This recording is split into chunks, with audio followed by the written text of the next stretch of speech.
Hey guys, what's up? It's me, Thomas. Tonight we're here back with Just Bad Games. Tonight, well, hope you're ready for a Greek adventure because we got Hercules, the Legendary Journeys. So, yeah, heads up, this one's gonna be a little crazy. And just watch and learn, huh? Be sure to like, subscribe for more. Hope you enjoy. Let's go! Hercules, The Legendary Journeys is an action-adventure game for the Nintendo 64 developed by Player One and released in the year 2000 by Titus. You may know Titus as being involved with, RoboCop and Superman. The game is based on the hit 90s TV show of the same name, which used the Roman naming of the hero Hercules, who in turn was very much based on the Greek hero Hercules. That's quite the rabbit hole. Because his many tales have been reinterpreted for ages, depictions of Hercules have been kind of all over the place. From a demigod that killed his family in a fit of rage in the original mythology, to the clean-cut, lovable dork of the '97 Disney animated film. Heck, there are several versions of the character in many different games, including a 2001 Game Boy Color version also called Hercules, The Legendary Journeys. But any way you slice it, when Hercules is the protagonist, he's mostly depicted as possessing incredible strength and looking to rid the world of evil. And the TV series definitely played off those depictions. It lasted 6 seasons, placing Herc in a light, campy action comedy that played extremely loose with Greek mythology. Wow. Are you telling me that in the original mythos, Hercules never met Dracula? No. That's my friend you're sucking on. Or that he was never arrowed in the butt and transformed into a pig with little pig Hercules clothes? Or that Hercules never went to Hollywood to act on the show Hercules, The Legendary Journeys, disguised as actor Kevin Sorbo playing Hercules? You kinda lost me on that last one, but I'm gonna say no. Well, if the show is going for fun, tongue-in-cheek entertainment over mythological accuracy, it's possible we could see something special in this video game representation. Let's heroically flex our N64 gaming muscles with Hercules, The Legendary Journeys. As the game begins, we're introduced to a scribe who tells us one of Hercules' adventures. Zeus, father of Hercules and king of the gods, has been poisoned by his wicked wife, Hera. In Zeus's weakened state, Ares, the god of war, decides to seize Zeus's throne. This causes an imbalance in the godly planes and forces all gods to return from the world of humankind and investigate. Unfortunately, without any other gods looking over the citizens of the human realm, it's up to Hercules to solve all of their problems. They need a hero. Says here Hercules awakens in the training stables. Oh, that's a hero. Hi, Herc. Herc's master tells him it's time to start training. Surprise! He's got horse pants! Now's a good time to get a feel for the controls, and they are really imprecise and feel clumsy. Herc changes direction on a dime, and his jump is super weighty. To make things worse, the camera constantly swoops with trajectory shifts, confusing you spatially. Our centaur tutor tells us to use Hercules' incredible strength to pick up and throw some rocks. Okay.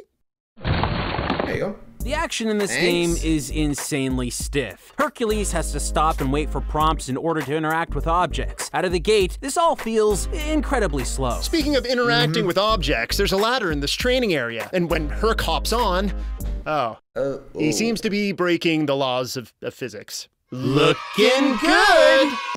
But not— I'm definitely blaming the camera angle on that one. Oof. So, hey, I'm not gonna dump all the graphics, which, well, again, 64, it's not gonna, compare to, like, say, PC or Switch. But, yeah. Anyway, but, let me stop using tank controls. Guess not. I don't get why people just keep using those tank controllers. Why? I mean, it's not the first time we see that so far, especially last episode of Fix, I think. Anyway, back to training. Not every form of movement in Legendary Journeys feels off. When you hold down the punch button, you can do this. Look at it. Why?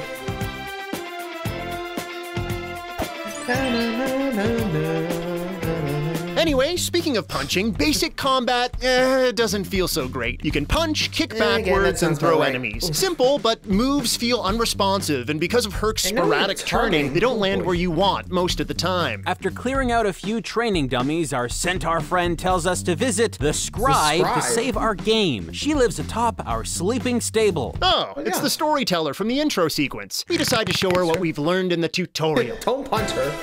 Dun, dun, dun, dun, dun. weathered old scribe records our mighty deeds with her classic yellowed papyrus and quill, and then asks us if we'd like to insert a rumble pack. What? Yeah, we're good. Finally finished the tutorial. The fantastical world is ours to explore. What adventures, perils, and incredible creatures await the courageous Hercules! Tents!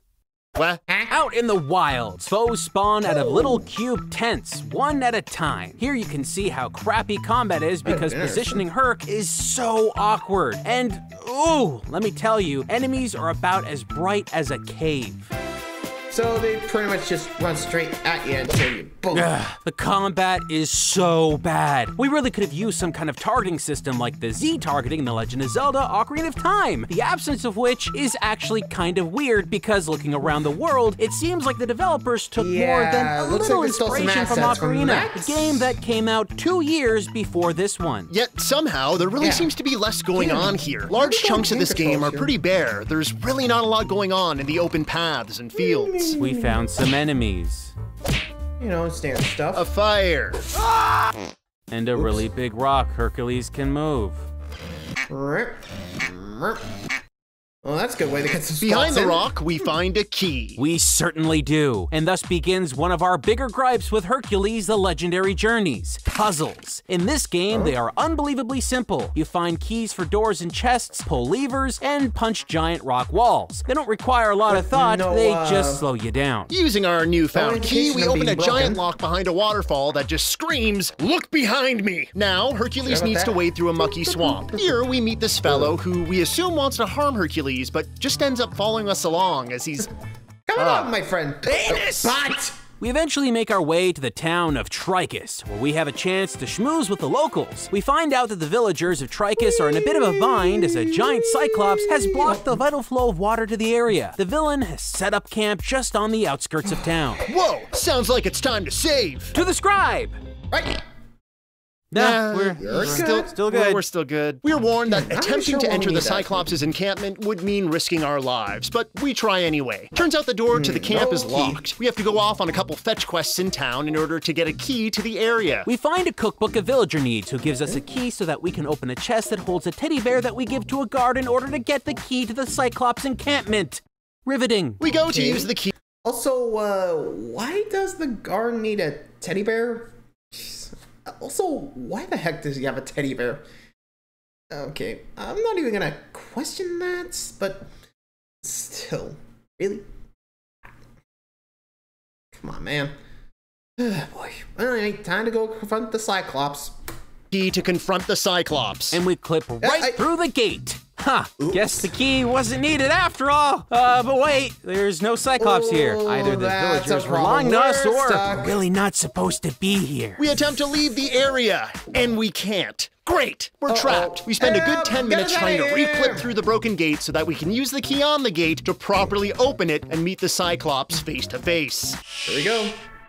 Careful, careful. Careful. The Cyclops awakens. He tells us that Hera wanted the village's water redirected for her vineyards, and then it's boss fight time. We die. We try again. We attempt to attack the Cyclops from his blind spots, back and sides, but the hit detection is garbage. Hercules feels like he's jolting around, and the colossal boss is always blocking our view. This is a total mess. Eventually, we strategically whittle down his life bar, and the defeated Cyclops becomes our friend. That's nice. He decides to correct his wrongdoings. Our new friend moves the boulder, unblocking the flow of water. The villagers rejoice. What a cool guy, and he's quickly washed away for helping. Doesn't look like he knows how to swim. Cyclops. He's dead, isn't he? Likely. We refill our health with booze we find around town. In beer steins, from barrels we break outside of houses. So, this is what being a hero feels like. I'm Hercules. Who wants to be my friend? My Cyclops is dead. Having helped the town, a villager informs us our old pal Aeolus is waiting for Hercules outside of town. Awesome. Aeolus was Hercules' sidekick from the TV series, don't you know? Hi! That's my friend you're sucking on. Oh, him. Hi, we find Aeolus near a newly sprung pond, thanks to the unclogged water source. And life is brimming. Look at these frogs enjoying the water. So, don't drink the water? Don't drink the water. It looks like the flow of the river helped some vines grow up a ledge. They're not strong enough to hold Hercules, so it's time for the slightly more compact Aeolus to shine. Aeolus has a stick. He uses it to hit things. You would expect the combat to feel different because of this. It doesn't. We end up having to work our way through some ancient ruins. This section of the game feels odd, as the buildings here all have clear doorways that are sealed up. It feels like this was supposed to be another fully explorable city, but was changed to a space absent-mindedly scattered with enemies. Oh, but don't worry about all the opponents in these ruins. Because of their slow, dumb AI, you can run right past everyone. How do we know this? The attract screen of the game showed us. If you wait past the title at the beginning, you get this. Hey! So not even close. Hey! Hey! Thanks, game, for showing us we don't really need to play you? We end up at yet another town filled with desperate villagers. It seems the evil Ares has swooped down and cast a spell on the mayor to trap him inside his house. Upon chatting with the mayor, he is indeed stuck still within a magical pink aura. We decide to brush away the many questions we have for the mayor and agree to find a gem of dispel to free the mayor from his prison. Time for more fetch quests. We talk to a villager who has apparently lost her cat, Lucy. We find it whimpering on a platform above town. Looks like Lucy may have gotten into that pond water from before. We bring Lucy back to her owner, who... That's why they went with beer. You two were meant for each other. The owner is so happy that she bakes us a date pie. We give the pie to another NPC in town, and she tells us that she has a secret entrance just beyond her fireplace, which is still ablaze. We use it. Outside, we find a chest that needs to be opened with a key, which, after exploring the town and talking to every villager, we still haven't found yet. Where is this thing? Here, hidden in this random pool of water. It has no visible sign of any item being anywhere in it. You have to be standing in the perfect position and see the look prompt in order to get it. Vital quest items doled out through needle in the haystack searching? Good design. Back once again, through the secret entrance, over to the chest, and we acquire the gem of dispel, which allows us to rid the mayor of his nasty spell. The mayor in turn gives us a key to a road to Thrace, our next stop in this fetch quest-ridden dumbfest. Before we leave town, Aphrodite tells us that Ares has plans to release the Titans, the pre-Olympian gods, which could mean bad times for the current gods as well as the realm of man. Yeah, Titans we should save. Yeah! Still good. We're good. The rumble pack. We get back to Hercules with the key to Thrace, and he takes it from here. Thrace is just beyond the town where we did nothing while our Cyclops friend drowned. To reach Thrace, we have to march through another set of waving paths and fields. And, of course, this area is infested with more dumb enemy-spewing tents. Oh, and every time an enemy sees you... Hey! Hey! Hey! On the bright side, as we fumbled about with the game's finicky combat controls, we learned a couple things. With a set combination of movement and attack buttons, Herc can feign flying like Superman. Poorly. Kind of on brand for Titus, who published this and Superman 64. We also learned that Hercules can do this. Okay. What the? Okay, how does that kill you? In order to get through this section, we need to flick a bunch of switches so that the door to Thrace can be opened. We weren't exactly enthusiastic about our little switch scavenger hunt, but nothing could have prepared us for the section leading up to the final switch. It's a bit of a leap to the other side. With Herc's stiff, weighty jump, we didn't make it. So we had to run back, which took us about 45 seconds. And we didn't make it the second time. Or the third. Or the fourth. Or the fifth. Or the sixth. Or the seventh. Or the eighth. Or the ninth. Or the 10th. Or the 11th. Or the 13th. Or the 15th. Or the 17th. Or the 19th. Or the 20th. Or the 20th. After 35 attempts, we were starting to get, just a little frustrated. Turns out, for some reason or another, our official Nintendo 64 gamepad was not up to the task. We don't understand why. We were able to get Hercules up to a full stride and jump, but nothing. So we switched over to a third-party controller and... First attempt! Okay, are you kidding me? So we make it to Thrace, a bustling city with a population of Aeolus. Ares is the likely culprit behind the disappearance of the town's population. We're gonna have to investigate this further. We need to get to a place called Alpsius, which is too cold for Herc or Aeolus to enter. What does that mean? Fetch quest! We find a squatting thief that sells us a calf skin, which we have to bring all the way back to Trichus, the place where we did nothing while our Cyclops friend drowned. There, a tailor crafts a winter coat out of the calf skin, and then we have to go all the way back to Thrace and hand it off to Aeolus because it's too small for Hercules to wear. Oops. Oh, good. Aeolus likes his winter coat. That's barely not different. A coat. On the road to Alpsius, we see a ton of humanoid enemies, and the AI for them is always the same. They're just reskinned enemies and pretty easy to take care of. But the wolves you encounter here, it's near impossible not to get hit at least once per encounter. This is one of the only times in the game that you will need to use the block button, and even then, they still often get in a hit or two because your offensive controls suck. When we get to Alpsius, Aeolus can't enter most houses, or so we thought. Sometimes he magically clips through them. Oh, a lot of space in here. No one in this town wants to talk to Aeolus except Hephaestus, the god of smithing, and all he says is that he wants to speak to Hercules. Great. Outside, there's an NPC that sells you a large steer skin for making a big coat. Know where this is going? Fetch quests. We leave Alpsius, head back to Thrace, switch to Hercules, go all the way back to Trichus, the place where we did nothing while our Cyclops friend drowned. There, the tailor crafts a second, larger winter coat out of the steer skin. Then we have to go all the way back to Thrace, and then all the way back to the smith god in Alpsius. He informs Herc that Ares has awoken. Man, a lot of back and forth here. I probably would just been like, how many more to tell? I probably would have just quit after a while. I think after the jump button. Or at least the jumpy cliff glitch, like seriously. Not sure the guys are playing on emulators, but what the hell? Anyway. One of the great titans, and that its heart holds the portal to Olympus, which is the only way Hercules can save Zeus. This titan can only be accessed by using 3 keys which have been transformed into the hearts of 3 minotaurs in 3 separate labyrinths. To access the first labyrinth, Hercules needs to use the Torch of Prometheus, which one of the villagers in Alpsius possesses, but will only trade for a letter from his cousin in Trichus.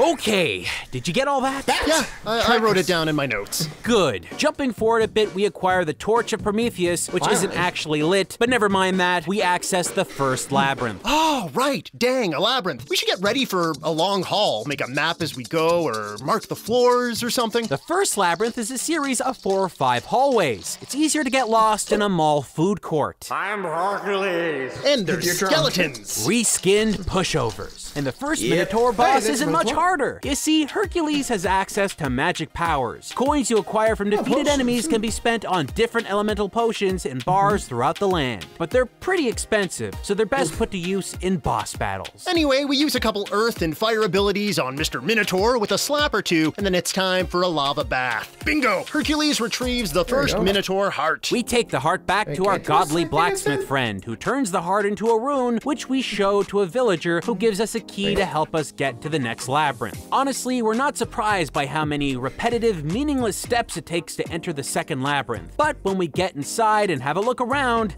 oh boy, this space takes backtracking to a whole new level. As you explore the labyrinth and knock down its many stone barriers, you start finding chests that you can't open. When you do eventually find a key, you have to backtrack to one specific chest. If you manage to open that chest, you have to backtrack again to another, and so on, until you find the key to the Minotaur room. This isn't fun or engaging, it's just doing laps of a bland space. When you do get to the second Minotaur, it's just a reskin of the first. The only difference is that when you knock it out, you need to hit a gong in order to fill the center vat with lava. Dip the Minotaur, get the heart, return to Smith. Smith gives you MacGuffin and tells you where to go. You know the drill by now. On to Santa Manicus, a tropical location. In this town, almost every NPC is the exact same character model, and they don't have names. We were wondering about the creative choices used here until we had a little exchange with an NPC talking about the sole deceased father of every woman in town. Let's hear what she had to say. He had very little memory left.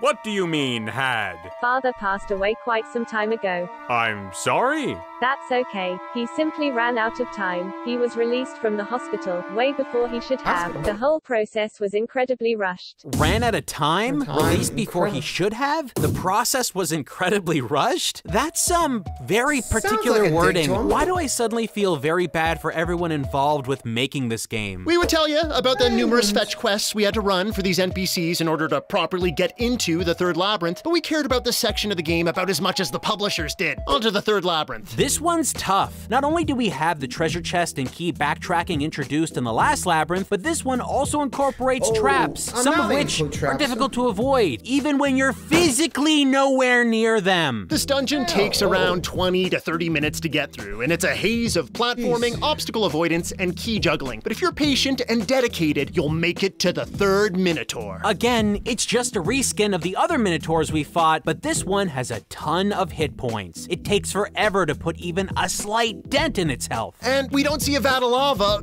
anywhere. We were wondering where to throw the Minotaur once it's all out of steam. And then we realize we're fighting in what looks to be an arena, and that there's a metal grate surrounding the arena, like the grate in the center of the last Minotaur room. And then we notice that destroying these rock columns makes lava start to flow out from the walls and into the grate. Oh, we hear you loud and clear, game. Destroy all the rock columns and toss the Minotaur into the pooled lava grate. You sure about that?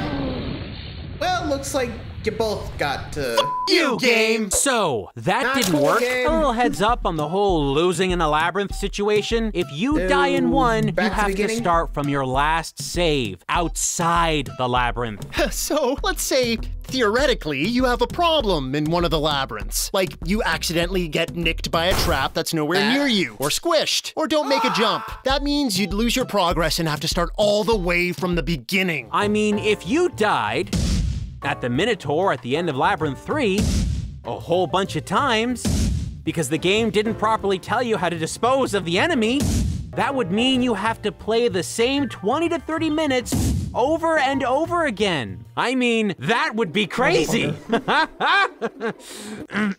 Anyway, we finally figured out that you need to throw the Minotaur into one of the lava waterfalls. No, not that one. It didn't actually work that time. There you go. That's the one. We got the third and final Minotaur heart. Thank you. You better believe you know what we're doing next. Saving? Nah, we're good. Dude. We return to... Sheesh. Scribe, enough of enough of that, please. Enough. Sheesh. I don't know why the rumble pack's needed. Anyway.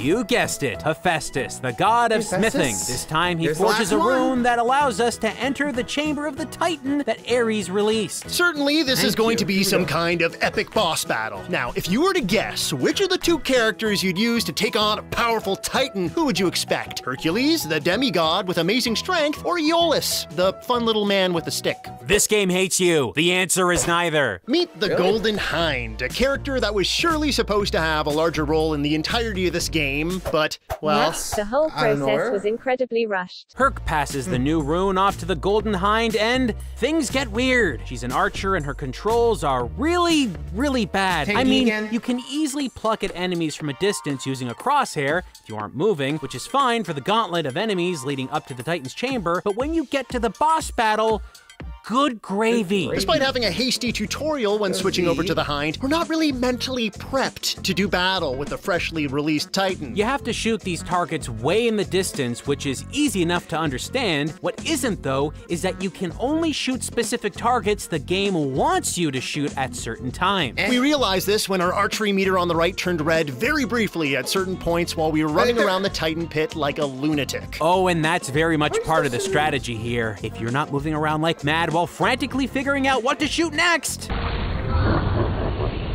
What you have to do is find the target the game wants you to aim at, then stick around the area dodging the Titan's attacks. You gotta wait for a break in the action, typically right after it hurls a fiery boulder at your face. Then, while you have literally about 2 seconds, you stand in the sweet spot to get your red archery meter going. Now, try and aim the analog stick in such a way that the green aim bar matches the red archery bar beneath. If this sounds complicated, it is. When you're trying to aim properly just so that the green and red bars line up, the adjustment is insanely sensitive. insensitive. Just when you feel like you're about to get a good clean shot, the Titan starts spewing fire again, and you gotta run. Each target takes a few shots to successfully shoot down, making this battle last an eternity. It is by far the most frustrating boss fight in the entire game. By the time you knock down the final target, you'll never want to see a bow and arrow again. The hind secures the heart of the defeated Titan, and we can save Zeus. Or so we thought. Here's what happens immediately upon leaving the Titan's chamber.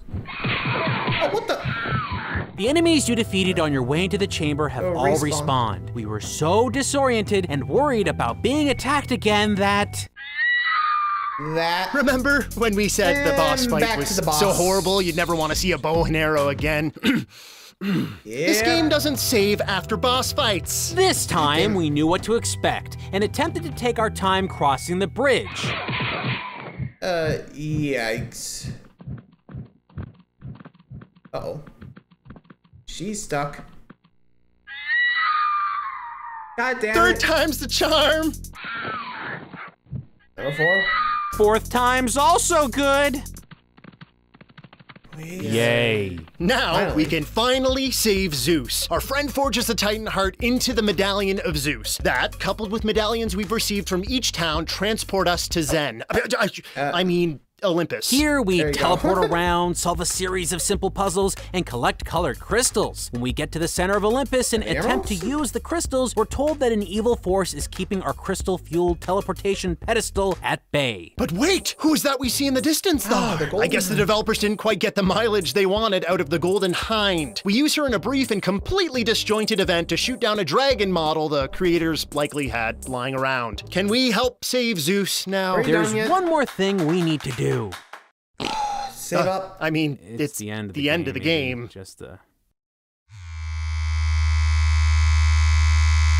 We power up our teleportation pedestals and we're whisked to the final boss battle. Ares awaits, and he... So, not much different? Really doesn't put up much of a fight. He flees and decides to deploy one of the greatest final boss tactics of all time, using waves of enemies we've already fought. Devious, and surely not a time-saving measure by anyone. Look at that frame rate. Ares knew that time and space could barely contain the polygonal count of 5 characters on screen at once. We wipe the floor with the groups of recycled assets, and then we wait with bated breath for Ares' epic final form.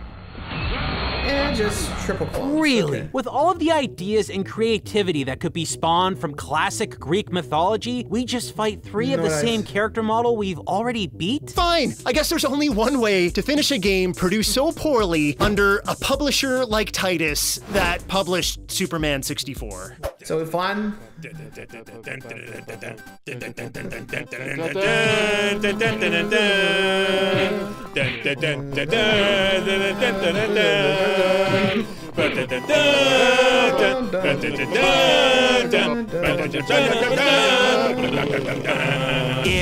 just bad. Bad and lazy. What the heck were they thinking? I'm not sure, but it's incredibly rushed. That was lame. Doesn't help that tank controls don't even make it more enjoyable. Oh boy. Well, anyway, hope you guys enjoyed that one. And until next time, like, subscribe for more. I'll see you around. Adios.